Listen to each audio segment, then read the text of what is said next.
আসসালামু আলাইকুম, স্বাগত জানাচ্ছি আরটিভির সন্ধ্যা সংবাদে। আপনাদের সঙ্গে আছি আমি সিনথিয়া রহমান এবং আমি সৈয়দা সাদিয়া বেনাজির। নানা ব্যস্ততায় ঈদের আগে যারা বাড়ি ফিরতে পারেনি, ঈদের দ্বিতীয় দিন তারা ঢাকা ছাড়ছে। অনেকে যানবাহনে মানুষের বাড়তি চাপ ও ভোগান্তি এড়াতে ঈদের আগে বাড়ি যায়নি। স্বস্তিতে বাড়ি যেতে তারা আজ গ্রামের পথ ধরেছে। যাত্রাপথে ছোট বড় সবার মাঝেই দেখা গেছে ঈদের আনন্দ। রাজধানীর Sadarghat launch terminal, Kamalapur rail station, Kalyanpur, Shyamoli, Gabtoli সহ বাস টার্মিনালগুলোতে মানুষের চাপ দেখা গেছে। টিকিট পেতে ভোগান্তি পোহাতে হয়নি কাউকেই, যেতেও পোহাতে হচ্ছে না কোনো দুর্ভোগ।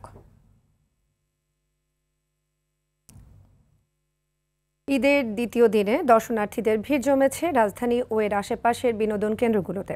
সকাল থেকে মিরপুর জাতীয় চিড়িয়াখানায় পরিবারের সদস্য আর শিশুদের নিয়ে আসে বহু মানুষ। নগরবাসী বলছে, ঢাকায় এমনিতেই বেড়ানোর জায়গার অভাব, সেই অভাব কিছুটা হলেও পূরণ করছে চিড়িয়াখানা। এদিকে ঈদের আমেজে মুখরিত নরসিংদীর ড্রিম হলিডে পার্ক সহ রাজধানীর কাছাকাছি বিনোদন কেন্দ্রগুলো। Bullet train, swan boat, water boat, roller সহ নানা রাইডে চড়ে দারুণ উচ্ছ্বসিত দর্শনার্থীরা। ঈদুল আজহার দ্বিতীয় দিনেও দেশের বিভিন্ন স্থানে পশু কোরবানি হয়েছে। ঈদের প্রথম দিন কোরবানি করতে না পেরে দ্বিতীয় দিন পশু জবাই করে তারা। এদিকে কোরবানির সব বর্জ্য অপসারণ করা হয়েছে দাবি করেছেন স্থানীয় সরকার উপদেষ্টা আসিফ মাহমুদ সজীব ভূঁইয়া। বিস্তারিত নাজমুল হুদার রিপোর্টে। মহান আল্লাহ তাআলার সন্তুষ্টি লাভের আশায় ঈদুল আজহার দ্বিতীয় দিনও পশু কুরবানি করেন অনেক মুসলমান। কেউ দিয়েছে সময় কিংবা কসাই না পাওয়ার কারণে, আবার কেউ দিয়েছে পারিবারিক ঐতিহ্য হিসেবে। কুরবানির পর অনেকেই নিজেদের পশুর বর্জ্য নিজেরাই অপসারণ করেছেন। কেউ আবার রেখেছেন সিটি কর্পোরেশনের পক্ষ থেকে ঠিক করে দেওয়া স্থানে। আজও পরিচ্ছন্নতা কর্মীরা বর্জ্য অপসারণে ব্যস্ত সময় পার করেছে।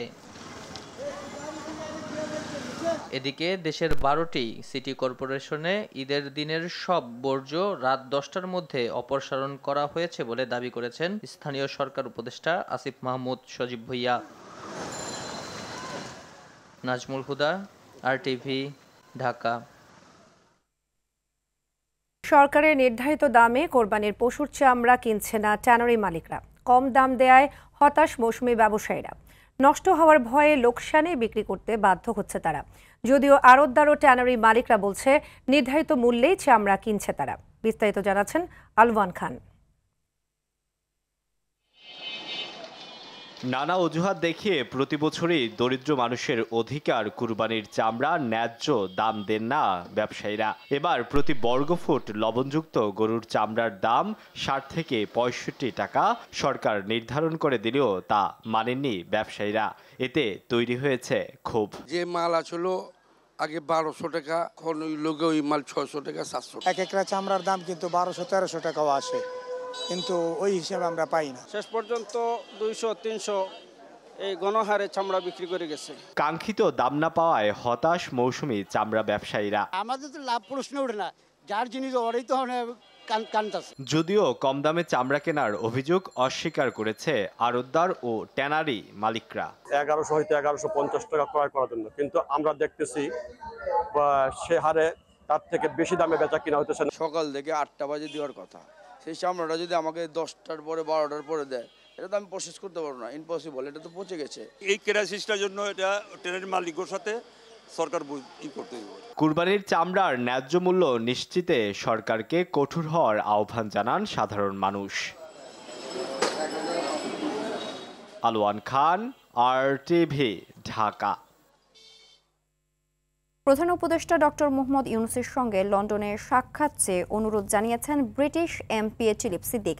ব্রিটিশ দৈনিক দ্য গার্ডিয়ান জানায়, এ বিষয়ে ডক্টর ইউনূসকে চিঠি দিয়েছেন টিউলিপ। চিঠিতে টিউলিপ লেখেন, বাংলাদেশ দুর্নীতি দমন কমিশনের দায়ের করা অভিযোগ এবং তা ঘিরে তৈরি হওয়া ভুল বোঝাবুঝি দূর করতেই তিনি এ সাক্ষাৎ চান। তবে টিউলিপের কোনো চিঠি পাননি বলে জানান প্রধান উপদেষ্টা প্রেস সচিব শফিকুল আলম।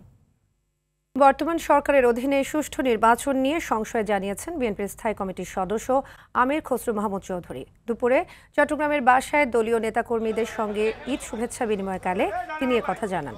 তার মতে, বেশিরভাগ রাজনৈতিক দল আগামী ডিসেম্বরে চাইলেও নির্বাচন এপ্রিলে নেয়ার পায়তারা চলছে।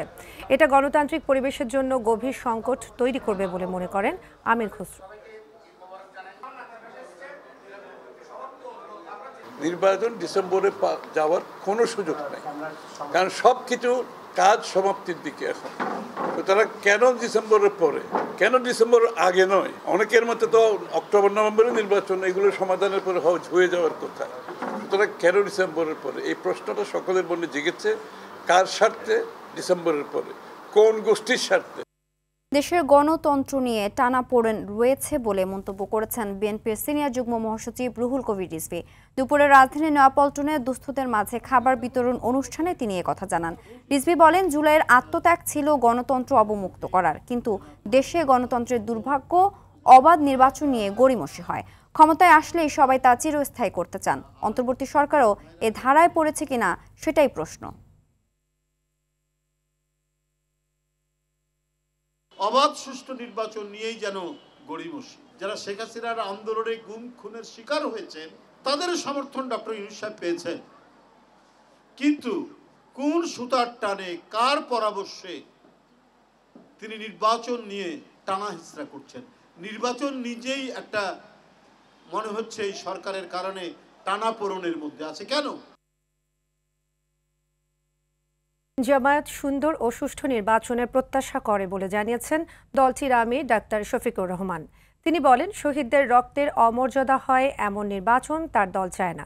দুপুরে মৌলভীবাজারের কুলাউড়া পৌরসভা মিলনায়তনে পেশাজীবীদের সঙ্গে মতবিনিময় সভায় কথা বলেন তিনি। জামায়াত আমির বলেন, দেশের নির্বাচন নিয়ে বিদেশি কোনো শক্তির হস্তক্ষেপ জাতি মেনে নেবে না। নির্বাচনকে প্রশ্নবিদ্ধ করার কেউ চেষ্টা করবেন না, তাহলে আমাদের শহীদদের রক্তের প্রতি আমরা ইমানদারি রক্ষা করতে পারবো না। আমাদের শহীদদের রক্তের অমর্যাদা হয় এমন কোন নির্বাচন আমরা দেখতে চাই। মৌলভীবাজারে আলাদা সড়ক দুর্ঘটনায় 4 জন নিহত হয়েছে। জেলার বড়লেখা উপজেলায় কাঁঠালতলী কারিগরি প্রশিক্ষণ কেন্দ্রের সামনে একটি প্রাইভেট কার ও মোটরসাইকেলের মুখোমুখি সংঘর্ষে ঘটনাস্থলেই 2 ভাই নিহত হন। নিহতরা হলেন বড়লেখা পৌরসভার শাহেদ হোসেন সুমন ও রুমন আহমদ।